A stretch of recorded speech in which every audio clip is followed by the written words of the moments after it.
Olha, se tem uma coisa que eu posso afirmar pra você é que definitivamente eu cometi muitos erros quando eu comecei a minha jornada na criação de conteúdo enquanto psicóloga. Mas, de certa forma, isso me conforta porque tem algo que eu ouvi na vida que eu tomo como verdade, que é: se você lançou algum projeto novo, se você fez alguma coisa pela primeira vez e você não cometeu erros, é porque você começou tarde demais. Mas eu quero compartilhar com você alguns ensinamentos que eu tive e ainda estou tendo durante esses quase 2 anos criando conteúdo enquanto psicóloga, pra que você aprenda a partir dos meus erros também. Mas, por favor, também aprende na experiência, tá? Você precisa se arriscar. Se você não me conhece, caiu nesse canal aqui de paraquedas, eu me chamo Sara Sidraque, eu sou psicóloga clínica, pós-graduando em ACT, eu crio conteúdo sobre saúde mental, emoções e hábitos na perspectiva da psicologia comportamental. Eu tô há algum tempinho nessa jornada de criação de conteúdo, então se você quer entender como usar a psicologia de forma prática pra transformar a sua vida em uma vida mais leve, em uma vida mais significativa e de quebra acompanhar os bastidores de uma psicóloga clínica que também tá tentando viver essa vida mais leve, não se esquece, já se inscreve aqui no canal, me acompanha também lá pelo Instagram,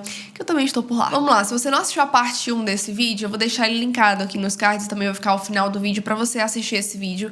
Mas caso você tenha caído aqui de paraquedas, eu vou te dar um panorama geral da minha relação com a criação de conteúdo, tá? Eu comecei a criar conteúdo ali no finalzinho da graduação, não foi uma escolha que eu me arrependo, apesar de que tem muitas pessoas que já começam logo no início da graduação e colhem os frutos disso também. Não foi uma escolha e não é uma escolha que eu me arrependo hoje, porque eu acho que eu aproveitei muito bem a minha graduação. Eu realmente queria ter usado a minha graduação para focar mais nos meus estudos e na minha formação mesmo enquanto profissional.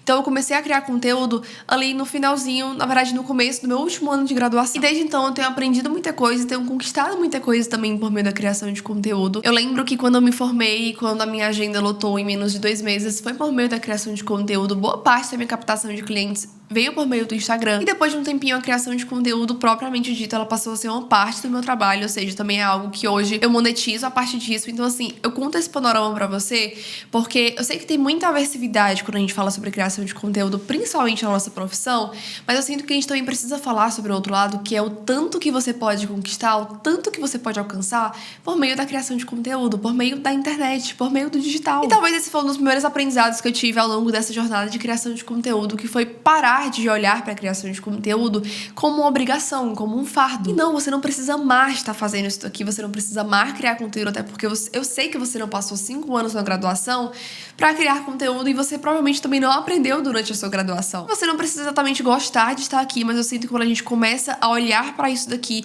e se relacionar com isso daqui, e se posicionar no digital de maneira que faça sentido para nós, eu sinto que a gente começa a construir uma relação um pouquinho mais saudável com a criação de conteúdo. Pelo menos também foi o que aconteceu comigo. Eu também não gostava de criar conteúdo, também era um fardo pra mim. E hoje virou uma parte também do meu trabalho, não por uma consequência natural disso, mas também porque ao longo do processo eu fui aprendendo a gostar, mas também eu fui mudando a minha relação com isso. Então eu separei algumas coisas aqui pra gente conversar, alguns tópicos que eu inclusive fui pensando enquanto eu fui fazendo essa retrospectiva desse meu tempo de criação de conteúdo, que também não é muito, mas eu queria que isso aqui também fluísse como uma conversa, então muitas coisas vão aparecer enquanto a gente vai conversando aqui. O primeiro erro que eu definitivamente cometi quando eu comecei a criar conteúdo foi fazer posts muito genéricos, posts muito informativos e aquele famoso post de dicas. Mas, Sara, que posts informativos são esses?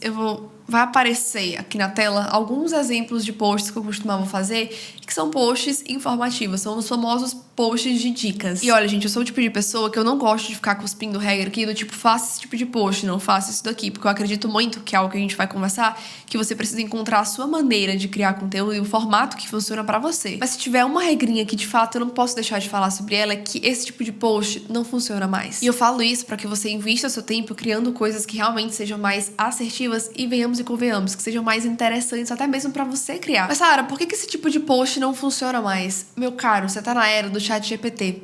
Se eu quiser uma informação, eu literalmente basta abrir meu celular, abrir no aplicativo, escrever qualquer coisa que ele me dá exatamente a informação que eu preciso. Então tudo mudou pra mim, realmente foi um clique na minha jornada de criação de conteúdo, quando eu comecei a me perguntar, cara, como é que eu posso passar essa informação aqui? Como é que eu posso falar sobre isso de uma maneira que não seja mais do mesmo? Como é que eu posso tornar esse conteúdo aqui mais interessante? Como é que eu posso tornar esse conteúdo aqui um tipo de conteúdo que eu pararia pra ler? Mas, Sara, eu não sei que tipo de conteúdo faria as pessoas parar pra ver, parar pra olhar. Sim, você sabe, porque você pode se fazer essa pergunta. Quando você tá mexendo no seu celular, nas suas redes sociais, você percebe que você tá ali rolando o feed e aí do nada você para. Do nada você fica um pouco mais de tempo em um certo conteúdo.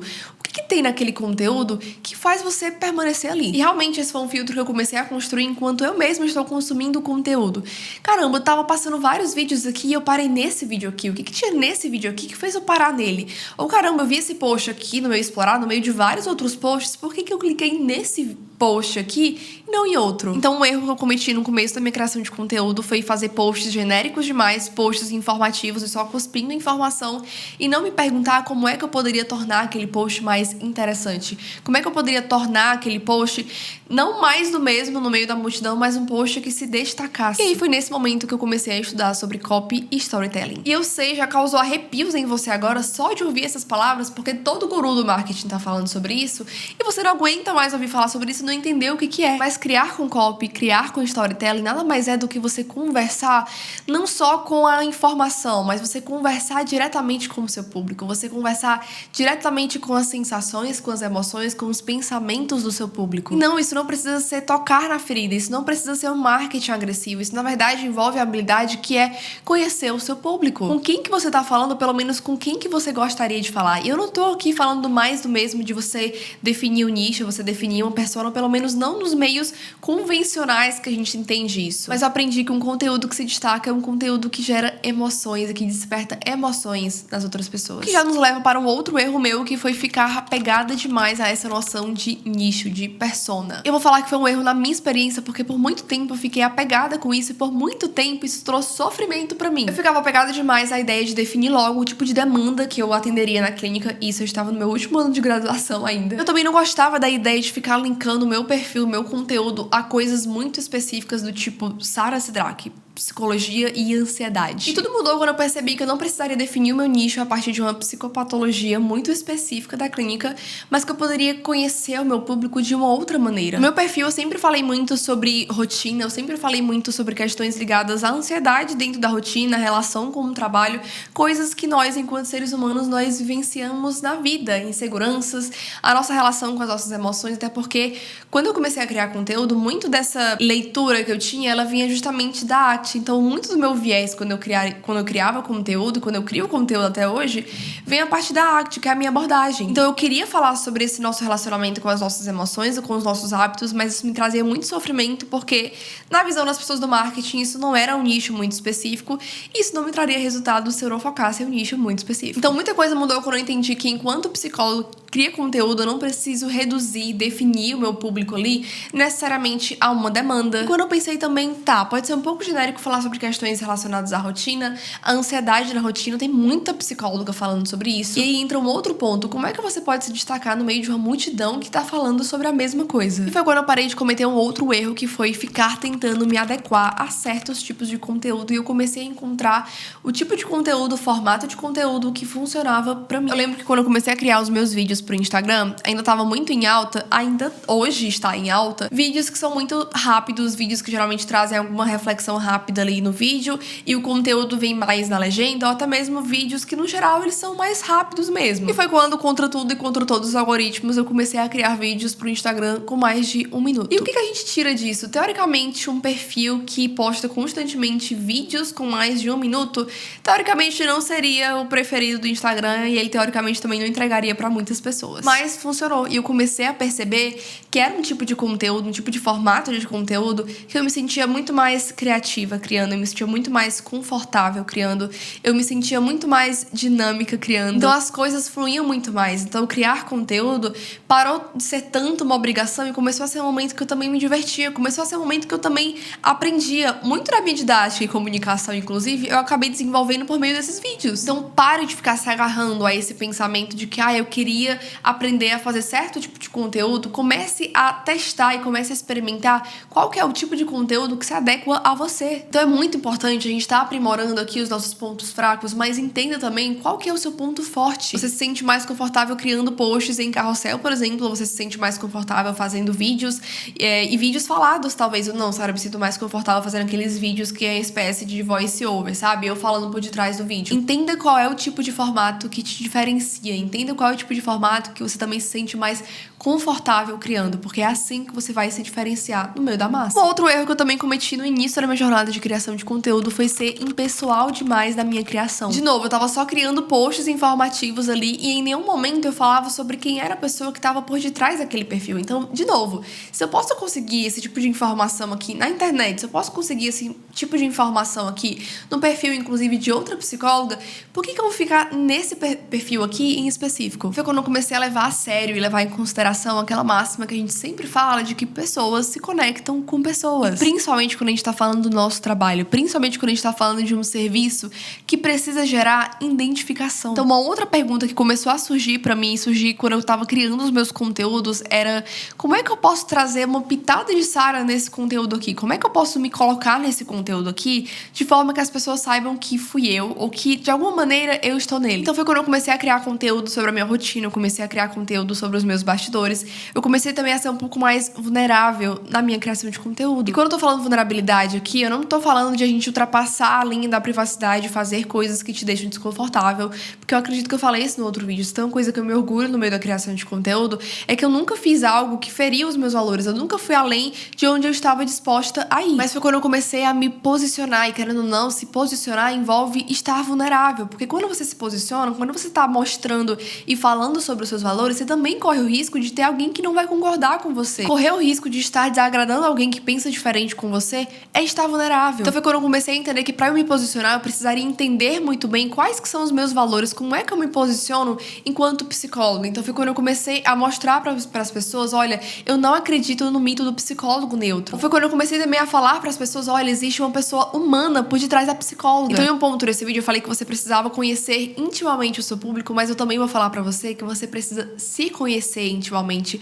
Quais que são os seus valores, posicionamentos enquanto psicóloga, enquanto pessoa, e quais deles você sente que você precisa demonstrar para as pessoas. Quando eu me posiciono enquanto uma psicóloga que não acredita nesse mito do psicólogo neutro, do psicólogo distante, do psicólogo que não fala sobre a relação terapêutica, eu corro o risco de afastar pessoas que talvez esperavam de mim uma psicóloga mais fria, uma psicóloga mais distante. Mas é só nesse contexto que eu também tenho a possibilidade de atrair pessoas que também acreditam nisso e se identificam com isso. Então, muitas vezes, o que atrai uma pessoa para um conteúdo, para um perfil e para contratar um serviço de você, não é só o conteúdo que tá exposto ali no post que você fez. É também quem tá por trás daquele conteúdo. É também a maneira como você passa esse conteúdo. Então, seja mais vulnerável na sua criação de conteúdo. E querendo ou não, a gente tá falando aqui também sobre autenticidade. E pare com essa ideia de achar que a autenticidade é fazer uma coisa super, hiper, mega diferente. Super, hiper, mega criativa. A autenticidade aqui nada mais é do que você ter muita clareza das suas teses, ter muita clareza dos seus valores, ter muita clareza daquilo que importa pra você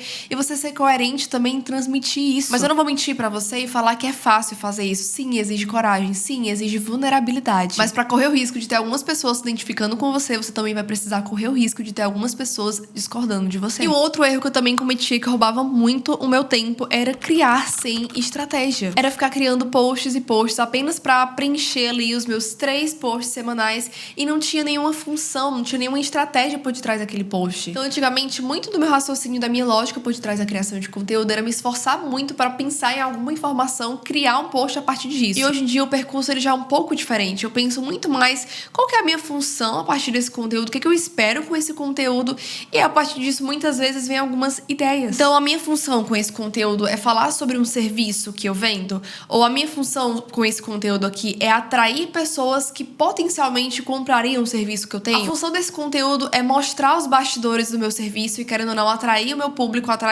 aproximar o meu público daquilo que eu faço. Ou a função desse conteúdo aqui é gerar conexão. Então, eu tô postando aqui bastidores, tô postando rotina, então, querendo ou não, a função por meio desse conteúdo aqui é aproximar também o meu público de mim. E não, isso não é você ser forçado, isso não é você ser robótico, engessado no seu conteúdo, isso é você parar de perder tempo. É você começar a pegar o tempo, o dinheiro, o esforço que você investe na sua criação de conteúdo, isso realmente ser assertivo, isso realmente trazer resultados pra você. Porque um erro que muitas vezes a gente comete na criação de conteúdo, quando a gente usa isso pra nossa profissão, é que a gente para de ver isso como um meio pra alcançar algo dentro da nossa profissão e a gente começa a ver isso como objetivo final. Se você não cria conteúdo pensando como que aquilo vai ser estratégico pro seu trabalho, como que aquilo realmente vai ser uma ferramenta potente para o seu trabalho, vai ser um meio e não um fim no seu trabalho, eu sinto te dizer, mas talvez a gente tá perdendo tempo aqui. Então você é psicólogo, você tá querendo vender psicoterapia por meio da criação de conteúdo ali no Instagram, por exemplo, e você não tem um post, você não tem uma informação sobre sobre a psicoterapia com você, sobre o serviço de psicoterapia com você. Não tem uma informação sobre a abordagem,